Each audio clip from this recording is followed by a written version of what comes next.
something unimaginable, into its worst nightmare. Fear, hatred, and anger shook the nation during the partition of India. And this found its ripples into each and every life, into each and every facet, into each and every particle. Even those who wanted to stay aloof could not. And this is a journey that brings you back to that era, that brings you face to face with the horrors faced by the people during the partition. Please put your hands together for Kharashe.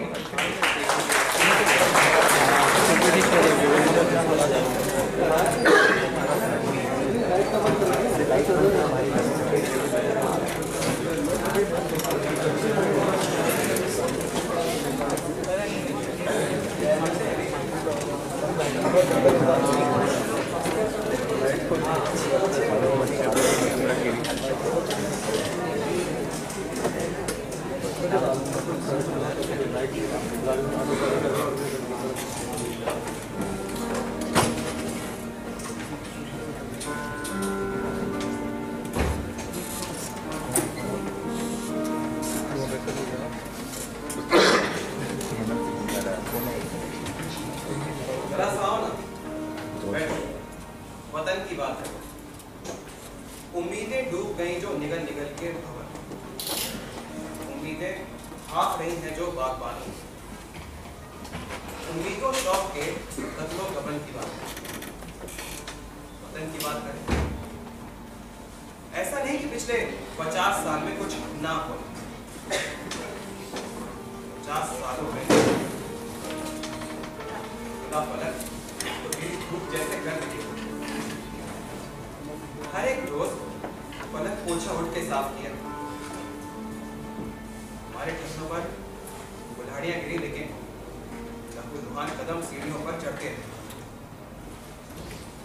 निकल तो आए हैं इस दलदल से, कभी खुदा ही नहीं तो कैसे चले इस बात।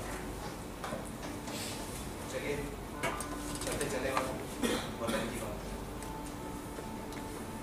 सन 1947 में आग और खून से लिपटी हुई एक लकीर मुल्क को काटती हुई गुजर गई और मुल्क तकसीम हो गया। लाखों लोग दोनों तरफ वहशत के शिकार हुए। 50 साल से ज्यादा हो गए, लेकिन ये दंगे फसादात आज भी जारी हैं। एक तरफ आग बुझती है तो दूसरी तरफ धुआं अपना सर उठा लेता है। एक आस्तीन पर खून सूखता है तो दूसरे हाथ की उंगलियां खून में डूबी हुई नजर आती हैं। कभी पंजाब में तो कभी बंगाल, कभी गुजरात में तो कभी महाराष्ट्र।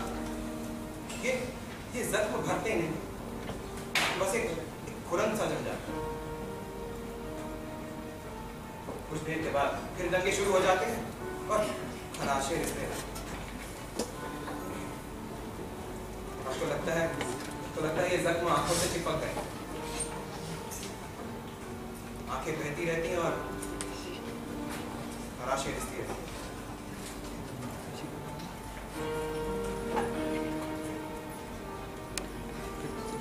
कैसी चुपचाप ही मर जाते हैं कुछ लोग यहाँ, जिसम की ठंडी सी तारीख शिया कब्र के अंदर, ना किसी सांस की आवाज, ना किसी कोई, ना कोई आंख, ना धूपी, ना ही आफत कुछ।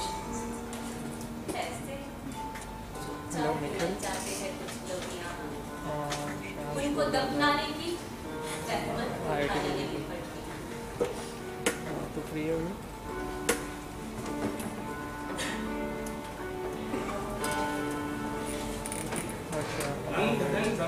दोस्त को जानता जो भी फ्री है और कैमरा हैंडलिंग में। कितनी बार सुना है मिट्टी के नीचे कुछ आवाजें रेंग रही हैं। नहीं किसी और का कान लगाकर दरियाओं के छुप जाने की छाप सुनी है। नाम और नंबर से अंदर के गिरने की सी भारी आवाजें गूंजती है। औलादों को बाहर जाने से कोई रोक रहा है। कभी मुझे लगता है कि मेरे ही पुरखों में कुछ बहस छिड़ी है। पूछ रहे हैं कौन है जो उनकी कब्रें खोद रहा है और उनके जिस्मों के सब कफन के टुकड़े मूछ कर बेच रहा है।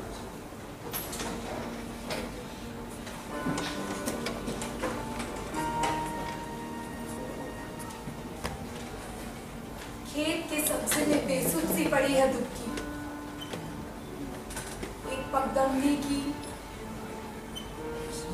उछली हुई लाश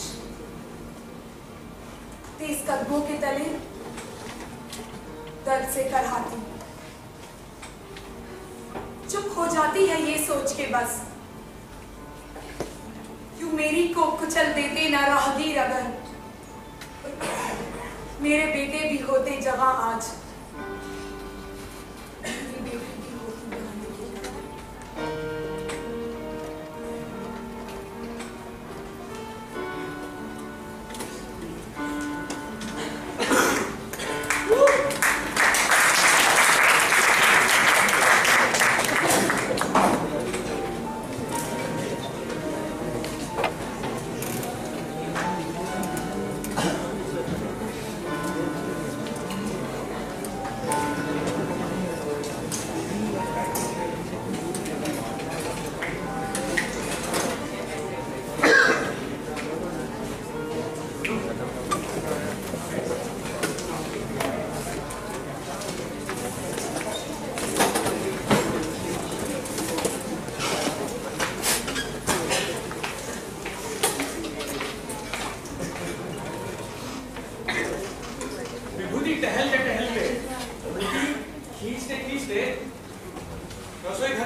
तरह।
सुबह से अखबार नहीं आया और पेटर में आदमी क्या करे?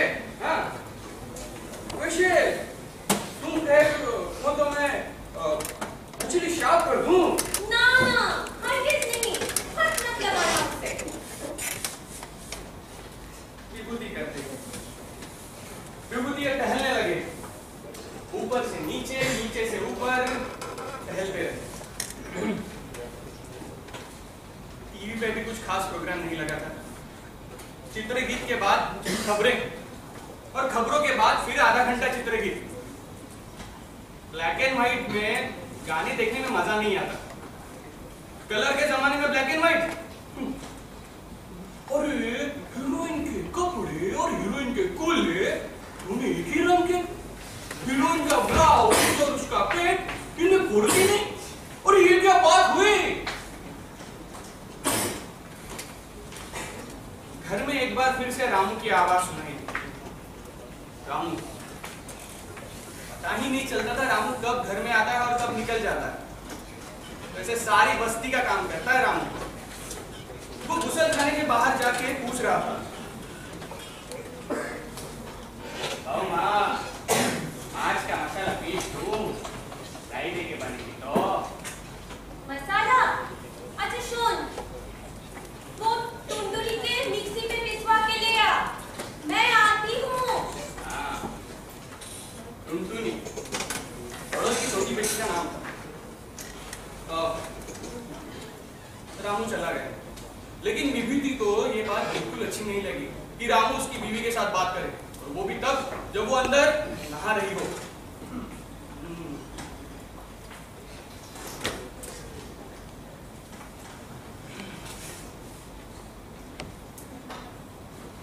टीवी पे भी डिस्टर्बेंस थी। विभूति ने जाके टीवी ऑफ कर दिया और फिर जाके आराम कुर्सी पर पसर गए।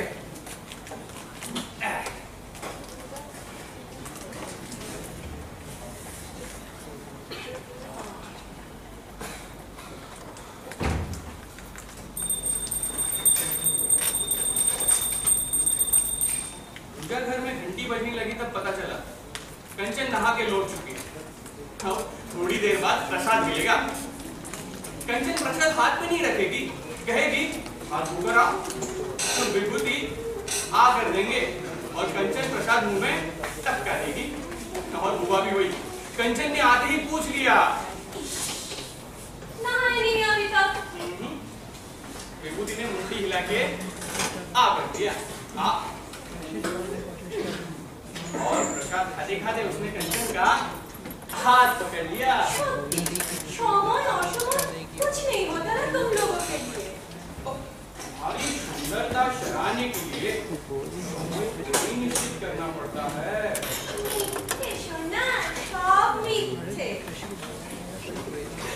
छोटी सी लेकिन जादुई कंचन, थोड़ा सा इतलाई तो जरूर।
विभूति फिर खाली हो गए और फिर घर में ऊपर से नीचे, नीचे से ऊपर टहलते रहे।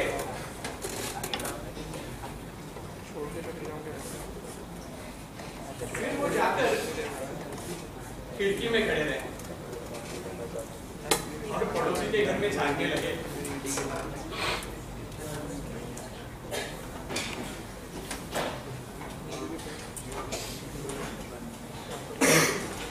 ही कहीं से एक कौवा कोच में गोश्त का टुकड़ा उठाए हुए बीच की दीवार पे आके बैठ गया।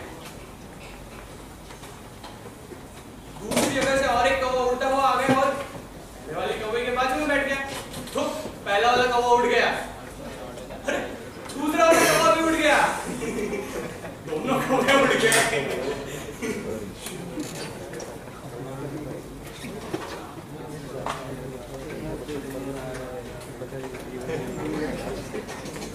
विभूति घूम घाम के वहीं पहुंच गए रसोई घर।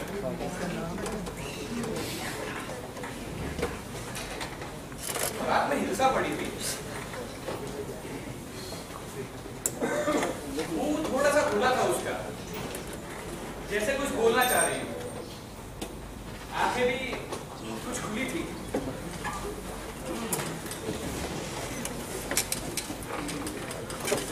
कंचे ने दाव देकर अपने पांव तले दबा दिया और आपने बड़ी हिलसा उसने उठाई और प्लेट में रखी और उसके चिकने बदन से हाथ फिरा के पानी साफ कर दिया और फिर गज से उसके 3 टुकड़े कर दिए। मुंडी अलग कर दी, उसके बाद दुम का हिस्सा अलग कर दिया और उसके बाद पेट चीर कर खोल दिया। रात का पानी दाल हो गया। ठीक ही कहा था आपने, गड़बड़ी थी। देखो कितने सारे अंडे मिले। विभूति मुस्कुराया। उन्होंने चश्मा पोंछते हुए कहा, भेजी लकी, अलग से फ्राई कर देना।